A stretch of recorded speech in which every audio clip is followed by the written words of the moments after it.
ladies and gentlemen. It's a pleasure and an honor for me to be here today to deliver the G. Ramachandran Endowment Lecture.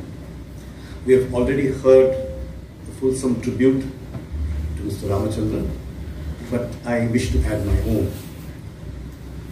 I had the pleasure of meeting Mr. Ramachandran in the early 90s when I was Deputy Secretary in the Finance Department. He had actually come to give us some suggestions on the approach that the government of Tamil Nadu should take to the Finance Commission, which was then chaired by Mr. K.C. Pant. Let me now turn to the topic of today's lecture. So as you all know, India is celebrating the 75th year of its independence. And in his 75th anniversary Independence Day speech, the Prime Minister called for India to become a developed country by 2047 in what he has called the Amrut Kal. Now, what does it entail if India is to become a developed country by 2047? Now, in this lecture, I will focus narrowly on the concept of income and per capita income rather than on development in its much wider and broader connotation. Just as an oversimplification, development has many dimensions other than income. I will focus primarily on that.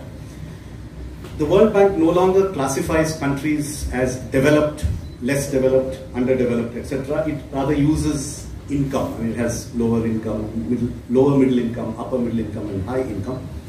So, for all practical purposes, let's assume that a developed country is one which is a high income country. In the first decade of this century, China grew at approximately 9.5% per annum. Similar growth rates were witnessed in countries like South Korea, Taiwan, during their so-called take-off periods. Much of the current conversation around India's growth is based on the track record of East Asia and more particularly China, which is similar to us in terms of size, population, and so on. And also similar in its starting point in 1979. The other thing that we often hear, and this is also it's an important point that a lot of people make, which is that we have a narrow demographic window in which to achieve developed country status, and if we don't catch this window, if we don't use this window, we may never get there. Thus, there are two widely held views about India in the next quarter of a century, which with slight oversimplification and exaggeration, I'll characterize as follows. One, that we have to grow at 8 to 10% to get there. And two, if we miss this quarter of a century with the demographic dividend, we may be doomed to mediocrity forever. So these are two sort of widespread impressions that are held, and with good reason. But let us look a little further than East Asia and at other developed countries. Let me start with the United Kingdom. So between 1870 and 2000, the median growth rate of the United Kingdom was 2.5%, and the peak growth rate was 3.2%. The United States from 1870 to 2000, the median was 3.4% and the peak rate was 4.4% if I exclude war periods. Go on to the remainder of my talk. Let me clarify that I'm not saying that efficiency is the only thing we need to improve. Far from it.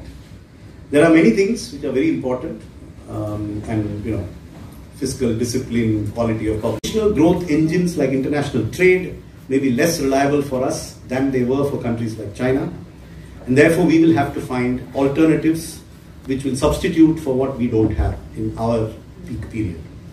And therefore, efficiency will be one of the factors that will be key to India's success in the future, and government efficiency is an important part of that.